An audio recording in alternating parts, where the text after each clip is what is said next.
خوش آمدید کہتے ہیں آپ کو خواجہ غریب نواز ویلفیئر ٹرسٹ کی یہ خصوصی ٹیلی تھون نشریات ہیں۔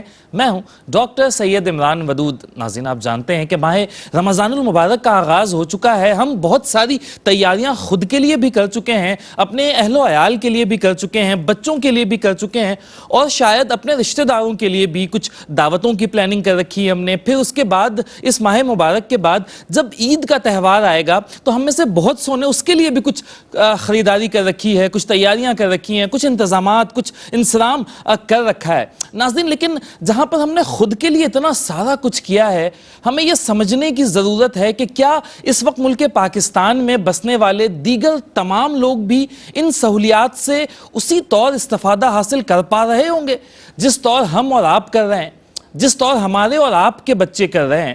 یہ سوچنے کی بات ہے، یہ سوچنے کی بات ہے، اور اب تو بلکہ یوں کہنا چاہیے کہ اب سوچنے کا مرحلہ تقریباً تمام ہوا، اب عمل کرنے کا وقت ہے، اور اس کے دن بھی تھوڑے ہی رہ گئے، چونکہ جب اس ماہ مبارک کا آغاز ہوتا ہے تب دنیا بھر میں جو مسلمان بستے ہیں انہوں نے اپنے لیے زکوٰۃ کی جو تاریخ مختص کر رکھی ہوتی ہے وہ رمضان المبارک کے آغاز کا ہی اشرہ ہوتا ہے یا ہفتہ ہوتا ہے۔ عمومی طور پر یہ دیکھا گیا ہے، ویسے تو اس کی کوئی قید نہیں ہے، سال میں کوئی سی بھی تاریخ مختص کی جا سکتی ہے، لیکن اس ماہ مبارک کے آغاز میں اس کا خصوصی اہتمام کیا جاتا ہے۔ تو جہاں پر دنیا بھر میں لوگ اپنی زکوٰۃ نکال رہے ہیں، اب میں خاص طور پر پاکستانیوں سے بات کر رہا ہوں، اور اپنے ان پاکستانیوں سے بات کر رہا ہوں جو سمندر پار پاکستانی ہیں، خصوصی طور پر ان سے اور عمومی طور پر تمام پاکستانیوں سے جو پاکستان میں رہتے ہوں یا کہیں بھی رہتے ہوں، کہ یہ وقت ہے کہ لوگ اپنی زکوٰۃ نکال رہے ہیں، خیرات دے رہے ہیں۔ ہم نے اپنے لیے بہت سی تیاریاں کر رکھی ہیں۔ اب یہ جو ہمارے پریشان حال بھائی ہیں، یہ بہنیں ہیں، ان کے دکھوں کا بھی مداوع کرنے کی ہمیں ضرورت ہے۔ یہ وقت کا تقاضا ہے تاکہ یہ بھی زندگی کی دوڑ میں شامل ہو سکیں، ان کے بچے بھی خوشیوں کے ساتھ اس ماہ مبارک کو گزار سکیں، ان کے بڑے بھی عبادتوں کا اہتمام اسی طور پر کر پائیں جس طور پر ہمارے اور آپ کے گھر میں بڑے بوڑھے اس کا اہتمام کرتے ہیں۔ تو یہ وقت ہے کہ ہمیں اپنی چیریٹیبل جو ہمارا کام ہے اسے بھی ہمیں بڑھاوا دینے کی ضرورت ہے، اسے بھی بڑے پیمانے پہ کرنے کی ضرورت ہے۔ خواجہ غریب نواز ویلفیئر ٹرسٹ کم و بیش 1.5 دہائی سے اس شعبے میں موجود ہے، لوگوں کی خدمت کر رہا ہے، اور یقینی طور پر یہ تمام سلسلہ آپ لوگوں کے تعاون ہی سے جاری ہے۔ آج بھی ہم آپ سے ہی تعاون کی امید لگائے بیٹھے ہیں، اور ہم اس بات کا انتظار کر رہے ہیں، ہم بھی انتظار کر رہے ہیں، اور وہ بہت سارے ہمارے ہم وطن، ہمارے ہم مذہب بھی اس بات کا انتظار کر رہے ہیں کہ آپ کی جانب سے کیا گیا تعاون انشاءاللہ ان کے لیے بھی خوشیوں کا سامان پیدا کرے گا۔ ویسے تو بہت سے شعبہ جات ہیں KGN کے جو الحمدللہ سال کے تمام ہی ماہ جاری و ساری رہتے ہیں، لیکن ابھی خصوصی طور پر ہم 4 چیزوں کے حوالے سے آپ سے اپیل کر رہے ہیں۔ ہم پانی کے حوالے سے اپیل کر رہے ہیں، راشن بیگ کی فراہمی کے حوالے سے اپیل کر رہے ہیں، ہم بچیوں کی، چونکہ رمضان کے فوراً بعد عید کا تہوار بھی ہوتا ہے، تو بچیوں کی شادی کے حوالے سے بھی ہم آپ سے اپیل کر رہے ہیں، اور اس ماہ مبارک میں روزہ داروں کو جو روزہ افطار کروانا ہے ہم اس حوالے سے بھی اپیل کر رہے ہیں۔ یہ 4 خصوصی شعبہ جات ہیں جس میں ہم اس وقت آپ سے اپیل کر رہے ہیں۔ اگر آپ چاہتے ہیں کہ آپ کی جانب سے کسی ایک روزہ دار کو ایک دن روزہ افطار کروایا جائے اور رات کا کھانا بھی کھلایا جائے، تو آپ نے محض 400 پاکستانی روپیز کے ساتھ تعاون کرنا ہوگا۔ اگر آپ چاہتے ہیں کہ کسی ایک فیملی کو ایک ماہ کے لیے راشن فراہم کر دیا جائے جو 6 سے 8 افراد پر مشتمل ایک گھرانے کے لیے پورے ایک ماہ کے لیے کافی ہوگا، تو آپ نے محض 10,000 پاکستانی روپیز کے ساتھ تعاون کرنا ہے۔ اگر آپ چاہتے ہیں کسی غریب بچی کو، کسی نادار بچی کو شادی میں کچھ مدد ہو جائے، تو آپ نے 50,000 روپوں کے ساتھ تعاون کرنا ہے۔ اگر آپ چاہتے ہیں کہ پاکستان کے کسی ایسے علاقے میں جہاں پر لوگوں کو پینے کا صاف اور میٹھا پانی دستیاب نہیں ہے، اگر آپ چاہتے ہیں وہاں آپ کی جانب سے یا آپ کے خاندان میں کسی مرحومین کی جانب سے وہاں پر ہینڈ پمپس لگا دیے جائے، انسٹال کر دیے جائے، تو آپ نے محض 35,000 پاکستانی روپیز دینے ہیں۔ انشاءاللہ آپ کی جانب سے وہاں پر ایک اسمال ہینڈ پمپ لگا دیا جائے گا۔ اس حوالے سے اکاؤنٹ نمبرز اسکرین پر موجود ہیں، اسٹوڈیوز کے نمبرز بھی ہیں، آپ کالز کر سکتے ہیں، ہم سے بات بھی کر سکتے ہیں۔ ہمارے ہاٹ لائن نمبرز 24/7 آپریشنل رہتے ہیں، ہمارے نمائندے آپ کو اسسٹ کرنے کے لیے، آپ کی رہنمائی کے لیے موجود رہتے ہیں۔ آپ ٹیلی فون کالز کے ذریعے مزید بھی کوئی جانکاری آپ کو چاہیے ہو تو آپ بالکل حاصل کر سکتے ہیں۔ میں پروگرام میں وقتاً فوقتاً مزید بھی ان حوالوں سے چیزیں جو ہے وہ آپ کی خدمت میں عرض کرتا رہوں گا۔ آپ جانتے ہیں ہمارے پروگرام کا فارمیٹ ہوتا ہے کہ مختلف شعبہ زندگی سے ہمارے ساتھ مہمان بھی موجود ہوتے ہیں۔ آج بھی الحمدللہ ہمارے ساتھ خوبصورت پینل موجود ہے۔ علامہ اصغر اشرفی صاحب ہمارے ساتھ تشریف رکھتے ہیں، ون اینڈ اونلی QTV کا ایک پرومیننٹ چہرہ ہے، سید راز سے آپ انہیں ٹیلی تھون نشریات میں دیکھتے رہتے ہیں. خوش آمدید علامہ صاحب, کیسے مزاج ہیں؟ ٹھیک ٹھاک ہے, خیریت سے ہیں؟ الحمدللہ, طبیعت بخیر ہے. بہت شکریہ آپ نے وقت نکالا. ہمارے ساتھ آج ایک نوجوان ثناء مصطفیٰ صلی اللہ علیہ وآلہ وسلم بھی تشریف رکھتے ہیں, دور سے تشریف لائے ہیں, لاہور سے تشریف لائے ہیں. تصدق رسول صاحب ہمارے ساتھ موجود ہیں. خوش آمدید آپ کو بھی, خیر مقدم. ٹھیک ٹھاک ہیں آپ, خیریت سے, سفر بخیر گزرا آپ کا؟ ویسے پروگرام کا آغاز تو ہو چکا ہے, لیکن میں چاہوں گا کہ جو بات چیت ہے ہماری, اس کا آغاز جو ہے وہ حمد باری تعالیٰ سے ہی کیا جائے, جس کے لیے میں آپ سے گزارش کروں گا.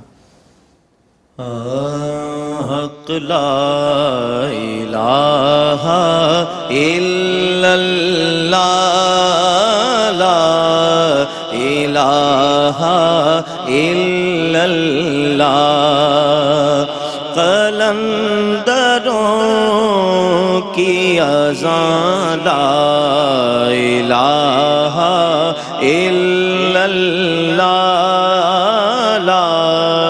الہ الا اللہ. قلندروں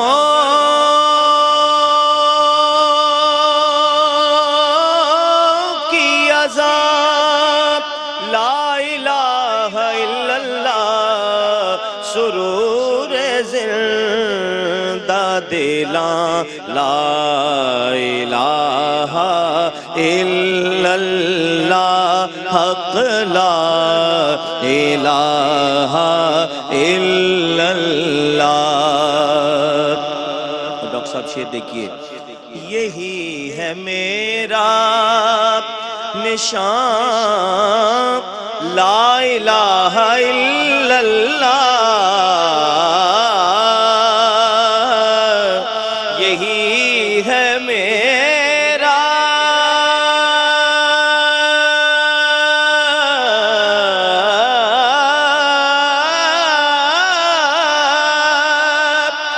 نشان لا الہ الا اللہ, یہی ہے میرا پتہ لا الہ الا اللہ, حق لا الہ الا اللہ. اور بتوں سے دے گا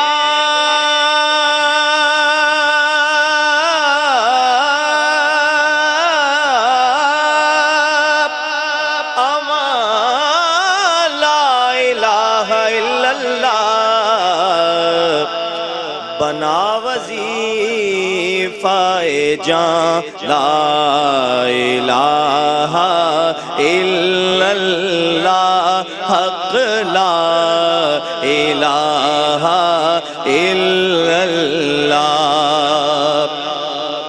حسین پاک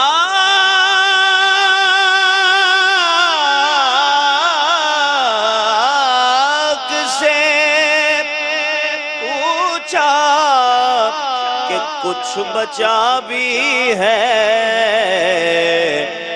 تو سر کٹا کے کہا لا الہ الا اللہ, حق لا الہ الا اللہ, حق لا الہ الا اللہ, لا الہ الا اللہ محمد الرسول اللہ. خوبصورت بھائی, خوبصورت. تصدق صاحب ماشاءاللہ, اللہ تعالیٰ سلامت رکھے. اگرچہ بت ہے جماعت کی آستینوں میں, مجھے ہے حکم ازاں لا الہ الا اللہ. علامہ صاحب آپ کی جانب کوئکلی, اب وہ انگریزی کی ایک کہاوت مجھے ابھی جب یہ پڑھ رہے تھے یاد آئی کہ وہ ہے نا کہ justice delayed is justice denied, کہ انصاف میں اگر تاخیر ہو تو مطلب انصاف ہوا ہی نہیں, انصاف کا انکار کیا گیا. تو بالکل میں اسی تناسب میں یہ پوچھنا چاہ رہا ہوں کہ جو زکوٰۃ کی ادائیگی ہے, اگر اسے صحیح وقت پر نہ کیا جائے, جس وقت اس کی سب سے زیادہ ضرورت ہے, تو کیا اس کی اہمیت اور افادیت کم نہیں ہو جاتی, اور کیا کرنا چاہیے ہمیں کہ وقت پر اس کی ادائیگی کو ہم ممکن کر سکیں, لازم بنا سکیں؟ نحمدہ و نصلی علی رسولہ الکریم, اما بعد, اعوذ باللہ من الشیطان الرجیم, بسم اللہ الرحمن الرحیم. عمران بھائی بالکل ایسا ہی ہے کہ دیکھیں الحمدللہ زکوٰۃ کے حوالے سے اللہ تعالیٰ نے جو ہے نا ہمارے اسلام میں 5 ستون ہے نا ارکان ہے، ہم نے بچپن سے سنتے چلے آ رہے ہیں کہ 5 ستون ہے، نماز، توحید، نماز، روزہ، حج، زکوٰۃ، یہ ستون ہے۔ اگر یہ ہلکا سا بھی کوئی بھی ایک ستون اگر کمزور ہو گیا تو آپ کی عمارت گر گئی، ایسا ہی ہے، عمارت گر گئی۔ تو اللہ تعالیٰ نے ہم پہ جو ہے نا زکوٰۃ کو فرض کیا رکھا ہے، دیکھیں فرض رکھا ہے اس کو۔ اگر اس میں تاخیر کا جہاں تک تعلق ہے، میں پریکٹیکلی بات کر رہا ہوں دنیاوی معاملات کے حوالے سے، دیکھیں کہ اللہ تعالیٰ نے جو ہر چیز میں ایک چیز رکھی نا وہ لاجک رکھا ہے دین کے ہر معاملے میں۔ چونکہ ضابطہ حیات ہے نا، اسلام تو ضابطہ حیات ہے، اگر آپ نے جیسے کہی نا بات کی، دیکھیں وہ اگر اس کو نہیں کریں گے، وقت پہ نہیں دیا تو اس کا کیا ہوگا؟ تو دیکھیں زکوٰۃ اللہ تعالیٰ نے جو ہم پہ فرض کیا ہے، آپ دیکھیں یہ اگر دیکھا جائے تو 2.5% اس پہ جس پہ صاحب نصاب ہو، جس کو اللہ تعالیٰ نے نوازا ہوا ہو، اگر وہ دیتے۔ ایک پریکٹیکلی بات ہے کہ آپ واٹر میلن لیتے ہیں یا تربوز لیتے ہیں یا کینو یا کوئی فروٹ لیتے ہیں، تو دیکھیں جب آپ گھر میں لے کر آتے ہیں تو آپ اس کی رقم پوری دیتے ہیں جتنی ہوتی ہے، لیکن اس کی رقم دینے کے بعد اس کو آپ جب کاٹتے ہیں تو اس کا چھلکا نکال دیتے ہیں۔ جب چھلکا نکال دیتے ہیں اس کے کینو، جو اگر اورنج لے رہے ہیں آپ، کینو لے رہے ہیں تو اس کا چھلکا نکال دیتے ہیں، سبزی تو آپ دیکھیں کہ آپ رقم پورا دیتے ہیں لیکن اس کو کھاتے نہیں ہے۔ تو دیکھیں اسلام میں بھی یہ چیز رکھی گئی ہے کہ اگر آپ کو کوئی چیز اللہ تعالی نے دولت دیا تو اس کا اتنا % آپ اس کو نکال دیں جو آپ کے لیے ضائع ہے، آپ کے لیے ضائع ہے لیکن وہ کسی کے لیے مفید ہے۔ آپ دیکھیں جو ہمارا 2.5% ہے وہ کسی کا 100% ہے، کسی کا 100% ہے، وہ 100% ہے۔ اور اگر اسی کو آپ دیکھیں، اگر اللہ تعالیٰ نے آپ کو دے دیا اور آپ نے نہیں نکالا اور وہ رکھا رہ گیا تو دیکھیں وہ چھلکا بھی خراب ہو جاتا ہے، وہ تربوز بھی خراب ہو جاتا ہے، واٹر میلن بھی خراب ہو جاتا ہے، مثال دی آپ نے، اچھی مثال دی، خراب ہو چکا ہوتا ہے۔ تو آپ دیکھیں ہماری اسلام میں جو چیز رکھی گئی ہے کہ دیکھیں اللہ نے تمہیں عطا کیا ہے، وہ چیز نعمت ہے، اللہ تعالیٰ نے ہر چیز ہماری نعمت ہے، دولت بھی اللہ تعالیٰ نے ایک نعمت کے طور پہ تمہیں عطا کیا ہے۔ اور وہ بات پھر وہ یہ کہ بار بار یہ ہے نا کہ اللہ دے کر بھی آزماتا ہے اور لے کر بھی آزماتا ہے۔ اگر تمہیں اللہ نے صاحب نصاب میں دیا ہے اور اس دینے پہ اگر تم نے اس کو، آپ بہت ساری چیزیں، واٹر میلن لے لیں آپ، اورنج لے لیں آپ، چکن لے لیں آپ گائے کی پوری جانور آپ لے کر آتے ہیں، قربانی کرتے ہیں، قربانی کرنے کے بعد اس کی کئی چیزوں کو آپ نکال دیتے ہیں، کئی علائش کئی چیزوں کو نکال دیتے ہیں، اس کے بعد آپ صرف کے کام کی جو چیز ہوتی ہے وہ صرف اور صرف میٹ ہوتا ہے، تو وہ نکالنے میں آپ کو افسوس نہیں آتا۔ تو ویسے ہی اللہ تعالیٰ نے اگر آپ کو دولت سے نوازا ہوا ہے، صاحب نصاب بنایا ہے، تو آپ پہ یہ فرض ہے کہ آپ نے اس کو نکالنا ہے، اور اگر نہیں نکالا تو آپ کے لیے وہ صحت مضر بن جائے گا۔ دیکھیں نا ہمارے نبی کریم صلی اللہ علیہ وسلم نے فرمایا کہ مال جو ہے، مال کا زکوٰۃ جو ہے وہ میل ہے، اس میل کو اگر آپ نے وہ میل نکالا، آپ نے اگر وہ رہ گیا تو آپ کے ساری چیزوں کو وہ خراب کر دیتا ہے، آپ کے تمام چیزوں کو، تمام آپ کی دولت، آپ کی چیزوں کو جو ہے نا وہ خراب کر دیتا ہے وہ۔ اور وہ میل جو ہے کسی کے لیے، وہ بتایا نا کہ 2.5% جو ہے کسی کے لیے، آپ کے لیے 2.5 ہے لیکن کسی کے لیے وہ 100% ہے، 100%۔ تو اسلام میں اسی لیے زکوٰۃ کی جو چیزوں کو رکھا گیا ہے، یقین مانے وہ آپ کے مال کو بڑھاتا ہے۔ آپ کی اللہ کے نبی نے قسم کھایا ہے کہ کوئی اگر اللہ کی راہ میں خرچ کرے گا، اللہ کے نبی نے ارشاد فرمایا ہے کہ خدا کے کم اس کا مال کبھی کم نہیں ہوگا، کم نہیں۔ فرمان رسول صلی اللہ علیہ وآلہ وسلم سے بڑھ کر ہو کیا سکتا ہے؟ ہو نہیں سکتا کچھ نا۔ تو دیکھیں نا ایک اور ہے کہ دیکھیں اللہ تعالیٰ نے جب تم پہ زکوٰۃ فرض کیا ہے نا، اور مال تم اللہ کے راہ میں خیرات کرو یا صدقہ دو، تو اس میں بڑی خوبصورت بات مجھے لگی۔ دیکھیں اللہ تعالیٰ نے کہا ہے ان اللہ و ملائکتہ، میں درود بھیجتا ہوں، اللہ نے کہا میں درود بھیجتا ہوں، اور فرشتوں کو بھی کہا اور مومن و ایمان والے کو بھی کہا تم درود بھیجو، ان اللہ و ملائکتہ یصلون علی النبی، یہ آپ میں بھی درود بھیجتا ہوں اور فرشتوں کو بھی کہا اور مومنوں کو بھی کہا درود بھیجنے کے لیے۔ تو وہ جو بھیج رہا ہے اپنے نبی پہ وہ رحمت ہے، ہم جو بھیج رہے ہیں وہ دعا ہے۔ لیکن جب اللہ نے نبی پر درود بھیجا اور فرشتوں کو بھی کہا اور ایمان والوں کو بھی کہا بھیجنے کے لیے، تو اگر جو اللہ کی راہ میں خرچ کرتا ہے تو سورہ توبہ میں آیت نمبر 103 میں اللہ فرما رہا ہے کہ اے میرے محبوب جو میری راہ پہ خرچ کرے تو آپ اس پہ درود بھیجیں۔ کیا کہنے بھائی، سبحان اللہ، آپ اس پہ درود بھیجیں، آپ اس پہ دعا، اس کے لیے دعا کریں۔ سورہ توبہ میں یقین مانے میں بڑا جو اللہ تعالیٰ اپنے حبیب کے لیے کر رہا ہے، اللہ تعالیٰ وہ نے خوش بختی تو سوچیں، دیکھیں آئے ہے کسی کی سلامتی کی دعا کرے، کسی پر سلام بھیجے، اللہ اکبر۔ تو آپ دیکھیں اس بات کو کہ جو اللہ اپنے حبیب کے پر عمل کر رہا ہے اور اللہ تعالیٰ کرے کہ اے میرے، اور یہ بھی علامہ صاحب قرآن کا کیا خوبصورت اسلوب ہے. بہت سے احکامات قرآن میں اللہ تعالیٰ نے بتائے نا کہ نماز پڑھنے کے بارے میں کہا گیا, زکوٰۃ دینے کے بارے میں کہا گیا, حج کرنے کے بارے میں کہا گیا, جہاد کرنے کے بارے میں, روزہ رکھنے کے بارے میں کہا گیا. لیکن شاید میری کم علمی ہو, لیکن کہیں پر قرآن پاک میں یہ چیز نہیں ہے کہ نماز پڑھو کہ خدا بھی پڑھتا ہے, زکوٰۃ دو کہ خدا بھی دیتا ہے, حج کرو کہ اللہ بھی کرتا ہے, جہاد کرو کہ اللہ بھی کرتا ہے. لیکن جب بات آئی نبی رحمت پر درود پڑھنے کی تو اللہ کہہ رہا ہے کہ اس لیے پڑھو کہ میں بھی پڑھتا ہوں, میرے فرشتے بھی پڑھتے ہیں. کیا کہتے ہیں, کیا قرآن کا اسلوب ہے. اسی کو بنا دیا کہ جو میری راہ میں خرچ کر رہا, آپ دیکھیں اسی کو, اے میرے محبوب اب آپ اس پہ درود, آپ اس کے لیے سلامتی کے لیے دعا کریں, آپ اس کے لیے سلامتی کے لیے دعا کریں. بہت سارے لوگ ہیں ماشاءاللہ اس وقت تعاون کر رہے ہیں. میں چاہتا ہوں کہ چند دوستوں کے نام بھی لیتا چلوں, اور یقینی طور پر اس کے پیچھے مقصد یہی ہوتا ہے کہ دیکھنے والوں کو بھی ترغیب ملے, تحریک ملے. جو ہمیں دیکھ رہے ہیں اس وقت ناظرین پاکستان میں یا پاکستان سے باہر, اس وقت آلموسٹ پوری دنیا میں ہماری نشریات جو ہے وہ جا رہی ہیں, مڈل ایسٹ میں بھی, پھر وہ لاطینی امریکہ کے ممالک میں بھی, یورپ میں بھی, امریکہ میں بھی, مشرق بعید میں, یا انڈونیشیا, جاپان وغیرہ, آلموسٹ تقریباً دنیا کے 160 سے زائد ممالک میں اس وقت ہمیں دیکھا جا رہا ہے. کچھ دوستوں کے نام میں لیتا ہوں جنہوں نے تعاون کیا ہے. محمد حسن صاحب ہیں, انہوں نے 3000 روپے دیے ہیں اور ان کی خواہش ہے کہ یہ روزے داروں کو روزہ افطار کروانے کے لیے یہ رقم استعمال کی جائے. ظہور الہی صاحب ہیں, انہوں نے 1 لاکھ روپے دیے ہیں زکوٰۃ کی مد میں, اور کسی بھی شعبے میں ان کی جانب سے یہ رقم جو ہے وہ خرچ کی جا سکتی ہے. کاشان صاحب ہیں, انہوں نے 35,000 روپیز ڈونیٹ کیے ہیں, اور ان کی خواہش ہے کہ ہینڈ پمپ جو ہے وہ ان کی جانب سے انسٹال کروا دیا جائے پاکستان کے کسی ایسے علاقے میں, اور یہ رقم بھی زکوٰۃ کی مد میں دی گئی ہے. میں وقتاً فوقتاً مزید بھی نام جو ہے وہ اناؤنس کرتا رہوں گا. علامہ صاحب, اس کی وجہ پتہ کیا ہوتی ہے کہ دیکھیں, اگر ہم 4, 6, 8 دوست بیٹھے ہو نا, اور ان میں سے 2 اٹھ کر نماز کے لیے جا رہا ہو, یا ویسے ہی ہم بیٹھے ہوں, کوئی شخص آ جائے اور نماز کے لیے جا رہا ہو, تو وہ باقیوں سے کہہ دیتا ہے کہ یار ہم نماز کے لیے جا رہے ہیں, تو وقت ہو گیا ہے, مناسب سمجھے تو ساتھ ہو لیں. تو یہ ہوتا ہے. اچھا, شیطان نا قسطوں میں بہکاتا ہے. ایسا ہی ہے. کبھی بھی شیطان کسی بھی مسلمان کے ذہن میں, میرا نہیں خیال کہ کبھی بھی یہ خیال آیا ہو کہ وہ سوچا ہو کہ آج سے استغفر اللہ نعوذ باللہ میں نماز چھوڑ دیتا ہوں. کبھی کسی کے ذہن میں یہ خیال نہیں آتا. پہلے جماعت چھٹواتا ہے کہ ابھی تو وقت ہے, چلو گھر جا کر پڑھ لینا, اور پھر نیک صورتوں میں کہ گھر میں بھی بچوں کو ماحول ملے گا, گھر میں بھی برکت ہو جائے گی, اگرچہ وہ مسجد میں پڑھنا ہو اس کا کوئی مقابلہ ہی نہیں ہے.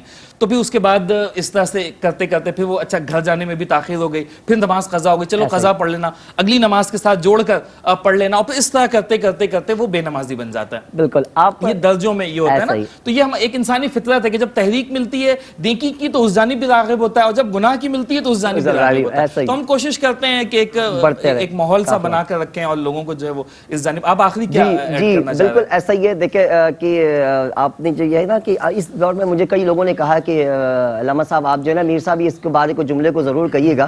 اس دور میں جو ہے نا وہ کہتے ہیں نا کہ رمضان میں جو ہے نا نمازی بڑھ جاتے ہیں, دین والے زیادہ بڑھ جاتے ہیں, تو کچھ لوگ اس کو تلقین کر رہے تھے. اور خاص طور پر وہ جو, میں بڑی معذرت کے ساتھ اور معافی کے ساتھ یہ جملہ کہہ رہا ہوں, کچھ لوگ جو ہے نا خاص طور پر وہ جو عبادت کرتے ہیں وہ ان کو بڑا لگ رہا تھا کہ دیکھو یہ پوری نماز نہیں پڑھتا پوری سال, آج رمضان میں آ گیا ہے, یہ اس میں آ گیا. یہ لوگوں کو بڑی تکلیف ہوتی ہے. نیکی کا تکبر بہت, یہ میں اس کے مولا علی کی قول ہے کہ اگر تم کو اگر اپنی عبادت میں تکبر آ جائے تو وہ تمہاری ایسی نماز ضائع ہو جائے گی جیسے کہ اللہ کے وہ بیان نہیں کر سکتے. بہرحال تو اس نے کہا کہ اگر کوئی بندہ آ رہا ہو نا تو اس کے لیے اس کو حوصلہ دو. جیسے ابھی آپ نے کہا نا کہ ایک بندہ اگر آگے بڑھ رہا ہے, اس کے ساتھ آگے بڑھنے میں اس کا حوصلہ, اس کے لیے حوصلہ کرو. میں چھوٹی سی پھر مختصر لاجیکلی بات کر رہا ہوں کہ آپ دیکھیں ایک سوسائٹی میں آپ اکیلے رہ رہے ہو, آپ رہ رہے ہو وہاں پر, اور اس سوسائٹی میں کچھ لوگ اگر آ جاتے ہیں تو آپ کو خوشی ہونی چاہیے نا کہ یار الحمدللہ اب اس آبادی جو ہے نا وہ بڑھ رہی ہے, یہاں پہ چیزیں بڑھ رہی ہیں. تو اگر کوئی نمازی نہیں نماز پڑھتا تھا اور وہ اگر رمضان کی طفیل اگر مسجدوں میں آ رہا ہے یا عبادت کر رہا ہے, یا اپریشیٹ کریں,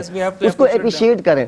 اور ایک چیز اور میں جملہ کہوں کہ الحمدللہ زکوٰۃ کے حوالے سے یہ ہے کہ اگر اللہ کے نبی صلی اللہ علیہ وسلم نے ارشاد فرمایا کہ اگر تمہیں اللہ تعالیٰ نے نوازا ہوا ہے, اگر تمہیں ہے تو تم اپنے 2.5% دو, اس کے علاوہ اگر کسی کو اللہ تعالیٰ نے ایک بھی دیا ہے تو اس کو لاکھوں کا ثواب ملے گا. بالکل. اور یقینی طور پر ہم نے کبھی ناظرین, کبھی میں نے تو کم از کم اپنی زندگی میں کبھی کسی ایسے شخص کو نہیں دیکھا, شاید میری آبزرویشن محدود ہو, لمیٹڈ ہو, کبھی نہیں دیکھا میں نے کہ جو دیتا ہو اور اگلے سال اس کا ہاتھ تنگ ہو گیا ہو یا پہلے سے بڑھا نہ ہو. میں نے تو اپنی کم از کم اس زندگی میں کبھی یہ آبزرو نہیں کیا. اور ہمیشہ ہمیں دینے کے بعد ہمیں رب تعالیٰ کا شکر بجا لانا چاہیے کہ یا اللہ تیرا شکر ہے, تو نے ہمیں دینے والوں میں رکھا, ہم کوئی لکھوا کر نہیں لائے تھے, یہ ہماری قسمت میں بس تیری مہربانی ہے، تیرے فضل سے یہ لکھا گیا، اس پر تکبر نہیں کرنا چاہیے. بس ایک چھوٹی سی بات شیخ عبد القادر جیلانی رحمۃ اللہ تعالیٰ علیہ کا واقعہ یاد آ گیا کہ ایک مرتبہ ان پر بادل سایہ فگن ہوا اور وہ جہاں جہاں جاتے بادل ان کے سر پر رہتا. وہ دیکھتے کہ یہ کیا معاملہ ہے، میرے اوپر یہ بادل کیوں سایہ فگن ہے. تو پھر ایک غیب سے آواز آتی ہے، انہیں ندا آتی ہے کہ تو اتنا نیک بندہ ہے اللہ کا، تیری ساری نمازیں جو ہے وہ معاف کر دی گئی ہیں، اور آج کے بعد اگر تو نماز نہ بھی پڑھے تو خیر ہو گئی، کوئی ایسی بات نہیں ہے. تو شیخ عبد القادر جیلانی نے کہا کہ یہ تو انبیاء پر معاف نہیں کی گئی، مجھ پہ کیسے معاف ہو سکتی؟ یقینی طور پر تو شیطان ہے، اور شیطان جو ہے وہ اس وقت مجھے آواز دے رہا ہے. تو پھر شیطان نے کہا کہ تجھے آج شیخ عبد القادر، تجھے آج تیرے علم نے بچا لیا. انہوں نے پھر استغفار کہا مجھے میرے علم نے نہیں بچایا، مجھے اللہ کے فضل نے بچایا. یہ ہوتا ہے تکبر سے بچنے کا نتیجہ، اور ہر وقت خود کو اللہ کے فضل کے زیر سایہ، زیر نگی، زیر تسلط رکھنا چاہیے. ہمیں بھی یہ دعا کرنی چاہیے. ناظرین، آج کے پروگرام کا سیگمنٹ اپنے اختتام کو پہنچا ہے. میں اپنے مہمانوں کا شکریہ بھی ادا کرتا ہوں کہ آپ اپنے قیمتی وقتوں میں سے وقت نکال کر تشریف لائے. بس جائیں گے اور جاتے جاتے جو ہے وہ ایک کلام بھی پروگرام میں شامل کرتے رہیں گے. اسی دعا کے ساتھ آپ سے رخصت چاہیں گے کہ رب تعالیٰ آپ کو ایسا عروج، ایسی بلندی عطا کرے جو کبھی زوال آشنا نہ ہو. روک لیتی ہے آپ کی نسبت، روک لیتی ہے آپ کی نسبت، تیر جتنے بھی ہم پہ چلتے ہیں، کیا کہنے، یہ کرم ہے حضور کا ہم پر، یہ کرم ہے حضور کا ہم پر، آنے والے عذاب ٹلتے ہیں، وہ سمجھتے ہیں بولیاں